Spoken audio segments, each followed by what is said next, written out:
Live mula sa GMA Network Center, 20 taon nang nakatutok. 24 oras. Magandang gabi po, Luzon, Visayas at Mindanao. Pinagtulungang bombahin ng tubig ng 2 barko ng China ang isang barko ng Philippine Coast Guard sa Bajo de Masinloc o Panatag Shoal. Kasabay niyan ang pagbugari ng tubig sa barko ng BIFAR ng isa pang barko ng China. Umabot pa yan sa banggaan at pagkasira ng barkong maghahatid dapat ng tulong sa mga mangingisdang Pilipino. Nakatutok si Marisol Abduraman. Mula kahapon, magkasamang lumayag ang barko ng BIFAR na BRP Dato Bangkao at ang Philippine Coast Guard BRP Bagakay. Ang misyon nila, mag-maritime patrol sa may bandang Bajo de Masinloc o Panatag Shoal at magbigay ng ayuda kasama ang diesel sa mga mangingisda sa lugar. Kaninang umaga, nakarating sa paligid ng Panatag Shoal, sinundan at sinubukang harangan sila ng magkasanib na puwersa ng China Coast Guard at China Militia Vessel. Bago mag-alas 10 ng umaga, narating ng BRP Bangkao at Bagakay sa may entrada ng Panatag Shoal. Nag-umpisa na sa pag-water cannon ang China Coast Guard. Pinuntirya nila ang Philippine Coast Guard at ang BRP Bangkao. Sa loob ng BIFAR vessel, ramdam ang lakas ng ilang minutong water cannon mula sa China Coast Guard 3305. Gumewang-gewang ang BIFAR vessel.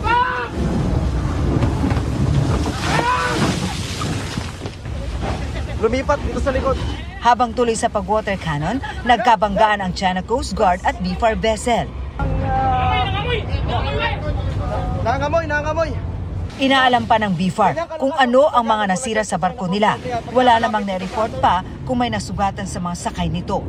Sa videong ito na mula sa Philippine Coast Guard, kita kung paano pagtulungang i-water cannon ng China ang barko ng PCG. Sabay ang water cannon mula sa kaliwa at kanan. Ayon kay PCG spokesman Commodore J. Tariela, nasa 100 yards o 100 feet lang ang layo ng PCG sa entrada ng Panatag Shoal nang magbuga ng water cannon ang China. Sira ang railings at canopy ng PCG vessel. Ayon sa pahayag ni Commodore Tariela, ang ginawa ng mga Coast Guard ng China at ng mga sitang natamo ng mga barko ng PCG ay patunay ng harassment nila sa mga barko ng Pilipinas. Pero ayon sa pahayag ng China Coast Guard, pinaalis nila ang Philippine Coast Guard at BIFAR vessel dahil nang himasok ang mga ito sa sakop nilang Wangyan Island, ang tawag nila sa Panatag Shoal. Nakita rin ng PCG ang inilagay na 380-meter floating barrier ng China sa Panatag Shoal. Pero sa kabila ng mga harassment ng China, itinuloy ng BIFAR at PCG ang misyon para sa mga Filipinong mangingisda. Ayon kay dating Supreme Court Justice Antonio Carpio, naging mas mataas ang tensyon ngayon sa West Philippine Sea. Very rarely do they water cannon our Coast Guard vessel. No? So this could be an escalation in that sense, and I relate this to Readback. Para sa GMA Integrated News, Marisol Abduraman, nakatuto 24 oras. Ang panibagong pambobomba ng tubig ng China, mas malapit ang nabidyohan ng drone na ino-operate mismo ni Rafi Tima. Pahirapan na po ang pag-contact sa kanya habang nasa West Philippine Sea. Pero nakapag-ulat pa siya sa Super Radio DZBB kanina. Narito ang bahagi ng kanyang naranasan doon.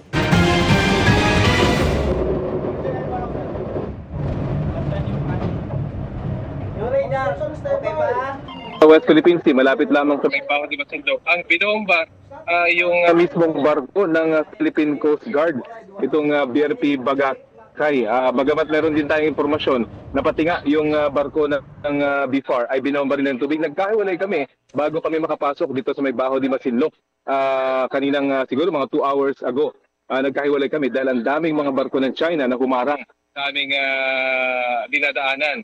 Kung kaya't kami nakalusot at hanggang makaabot kami dito sa may bukana ng entrada ng Bajo de Masinloc.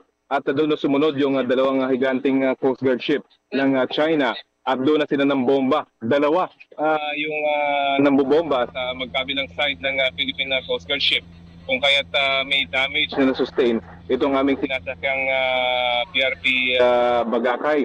Nasira yung canopy sa likurang bahagi nitong barko at maging yung railing na bakal sa kaliwang bahagi nitong barko ay nasira rin. Ganun kalakas yung water cannon na ginamit nitong China Coast Guard dito sa aming sinasakyang barko para lang maitaboy kami dito sa may bukana ng Baho de Masinloc. Sa aking pagkakaalam, ito yung unang pagkakataon na nakalapit na ganito kalapit yung Philippine Coast Guard vessel. Nasa bukana talaga kami ng Baho de Masinloc. Kitang-kita na namin yung boya na iniharang doon sa may entrada papasok sa mismong Baho de Masinloc. Sa ngayon ay lumayo kami pansamantala dahil kailangan namin sunduin yung BRP Dato Bangkaw na siyang magdadala sana ng supply na fuel at pagkain sa ating mga mangingisda na naroon sa may Baho de Masinloc. Kaya lang nagkahiwalay nga kami at ngayon kailangan namin sunduin, of course for safety purposes, ay magkasama dapat itong dalawang barko habang naglalayag. Lumayo na kami ng konti pero nakasunod pa rin yung isang maliit na China Coast Guard at nakabuntot din yung dalawang higanting Coast Guard ng China. At kanina may namataan din tayong gray ship, yung tinatawag din ng gray ship o yung barko ng militar ng China at meron pang tangan na helicopter doon sa likurang bahagi nito. Tuloy-tuloy pa rin yung pag-water cannon ng China Coast Guard dito sa aming sinasakyang Philippine Coast Guard ship. Sa sobrang lakas ng kanilang water cannon, diramdam mo talaga yung uga dito sa may loob ng pilot house.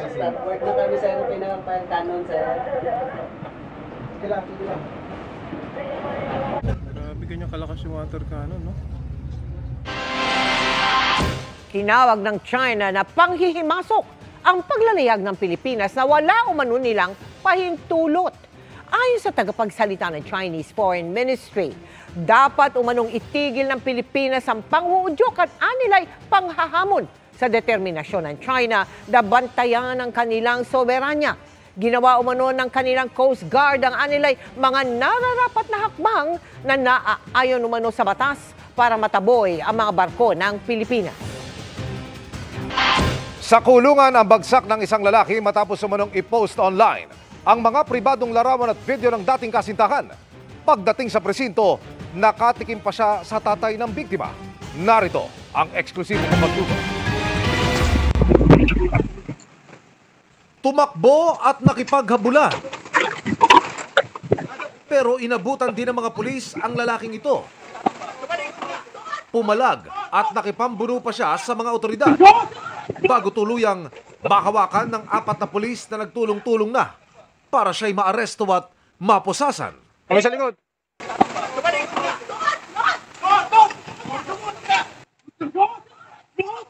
Motor. Sa likod! Kami sa likod! Inaresto ang suspect matapos umanong i-post online ang mga pribadong larawan at video ng 18 anyos niyang dating kasintahan. Traffic operation po ito. Basahan niyo na yan. Pagdating sa istasyon ng pulisya, sinalubong siya ng ama ng biktima na hindi na rin napigilan ng emosyon.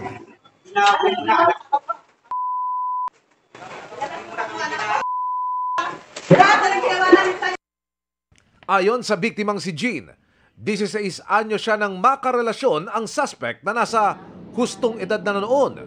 Wala raw problema noong una pero nang lumaon, naging it's complicated na dahil ang boyfriend palaging tamang hinala raw. Sobrang seloso niya, sobrang higpit niya, ganun. Gusto niya na naman sa bahay lang ako. Alam niya lahat ng dapat ng galaw ko. At nang makipaghiwalay si Jean, ipinang-blackmail na raw ng boyfriend ang mga pribadong video at larawan niya na ayon sa biktima ay kinuna ng suspect nung sila'y magkarelasyon pa at hindi niya nalalaman. Demonyo ka, ganyan. Bakit mo ginagawa sa kanya? Sabi niya sa akin na, kakalat ko tong video mo. Bakit mo ginawa yun? Ganyan. Tapos sinasabi niya sa akin, ayan gusto mo, 'di ba? Sabi niya ganun. Kung hindi mo lang din naman ako babalikan, kung di lang naman din natin aayusin to. Mas maganda pang sirain ko na lang yung buhay mo. Sinubok ni Jean na mag-move on at kalimutan ng banta pero hindi nagtagal. Nag-chat muli ang ex-boyfriend niya. Sabi niya, look at your My Day. Tapos pagpunta ko po dun sa My Day ko, naka-My Day na naman po yung picture ko na kita yung katawan ko. Wala nang alisan yan. Sabi niya ganun. Tapos sabi ko, kailan mo di-delete yan? Tapos sabi niya sa akin, di-delete ko yan pagkasama na kita. Pati raw mga kaibigan ni Jean, pinadalhan ng mga pribadong larawan niya. Dito na siya nagpasyang isuplong sa mga pulis ang suspect. Maraming beses po ako nagtimpe na Huwag po kami umabot sa ganong sitwasyon kasi malapit din po sa akin yung pamilya niya. Ilang beses po ako nagmamakaawa na, huwag mo naman gawin yan. Sabi ko gano'n sa kanya. Sabi ng mga kaibigan ko na pakulong mo na yan. Pero ilang beses ko siyang pinagbibigyan. Kanina, sinampahan na ang suspect ng kasong paglabag sa VAUSI Law, Anti-Photo and Video Voyeurism Law at Child Abuse. During the time na nagsimula ang relationship nila, yung victim is only 16-year-old. Babala ng pulisya sa sino mang may ganitong kahalintulad na pagbabanta sa karelasyon o kanino man. Mag-ingat po kayo dahil once na talagang inispread nyo yung mga malalaswang photos and videos ng inyong previous relationship, mananagot po kayo sa batas. At we will always be there to help and assist yung mga mabibiktima nyo. Sinubok naming kunan ng panig ang suspect pero siya'y tumanggi. Gusto ko talaga makulong yung lalaki niya. Sobrang sakit talaga, sir. Kumbaga tinanggap po namin ng buong buo sa bahay namin. Tapos ang ending ganito po ginawa sa anak ko. Hindi naman po kami nagkulang, pero bakit ganun ang ginawa sa anak ko? Bakit napakabalasuba? Yung pag-urong po, hindi ko na po kayang gawin kasi karangalan na po ng pagkatao ko na nabigyan ko ng hustisya yung ginagawa niya sa akin. Para sa GMA Integrated News, Emil Sumangil, nakatutok, 24 oras. Tinutugis na po ng MMDA ang rider na dumaan sa EDSA busway pero hindi huminto ng parahin ng Special Action and Intelligence Committee for Transportation. Inaalam din kung tauhan siya ng MMDA dahil sa suot nitong tila uniforme. Nakatutok si June Veneracion. Tila mag-isa lang sa EDSA carousel ang bus na ito. Pero nakabuntot pala sa likod ang isang motorsiklo. Naispatan siya ng mga tauhan ng Special Action and Intelligence Committee for Transportation na bukas pa ang hazard lights.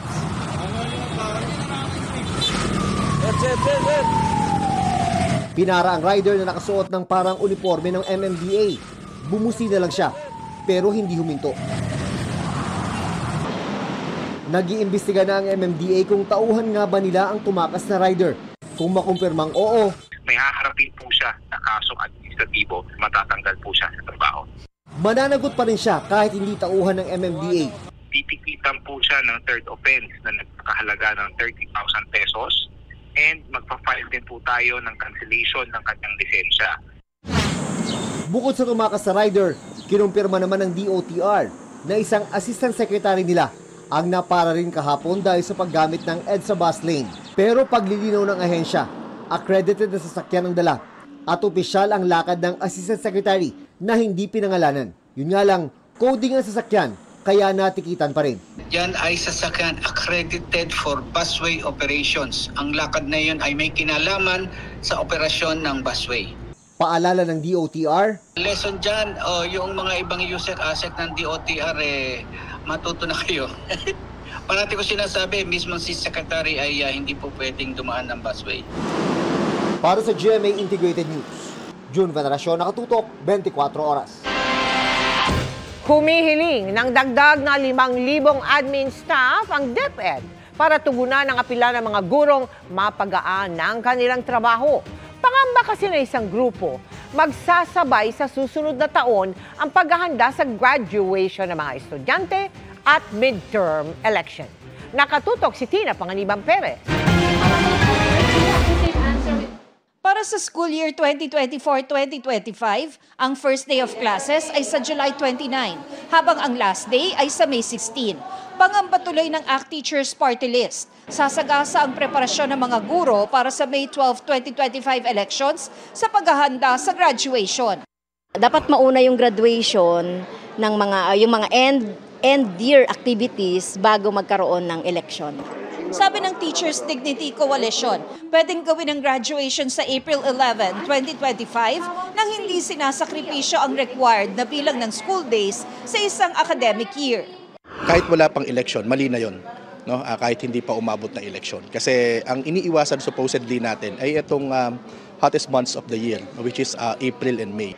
Binanggit naman ng DepEd na marami na silang nakuhang administrative officers na gagawa sa non-teaching tasks na binabalikat ngayon ng mga guro. Hanggang nitong 2023, sa mahigit 18,000 na administrative officer 2 positions, mahigit 17,000 ang napunuan na.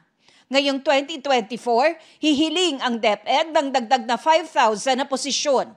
Tugon yan sa natuklasan ng isang pag-aaral na idinadaing din ng mga guro. Based on studies, it seems that there are at least 50 admin tasks that are currently being done by teachers, so it takes their time away from from classroom teaching. After ng klase namin, for example, tumutulong kami doon sa paggagawa ng mga reports. Wala po itong service credits or overtime pay. We will be releasing the new another policy on the rationalization of teachers' workload.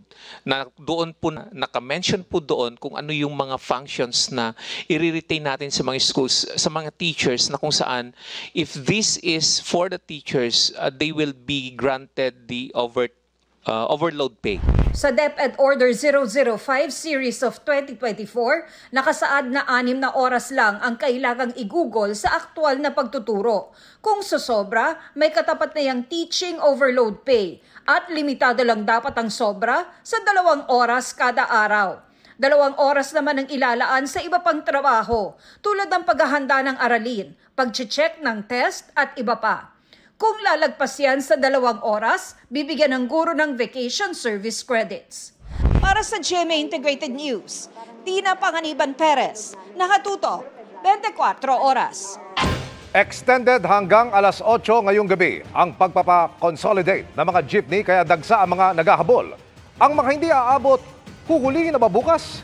Iyan ang live na tinutukan ni Oscar Oida. Oscar. Yes, Emil, talagang wala na raw extension ayon sa LTFRB. Technically, kolorum na raw may tuturing simula bukas ang mga papasada na hindi consolidated. Kasabay ng deadline na itinakda ng LTFRB ngayong araw para sa lahat ng mga hindi pa nako-consolidate na jeepney. Ipinakatay na ng operator na si Fernando Datu ang 5 sa kanyang mga pampaserong jeepney.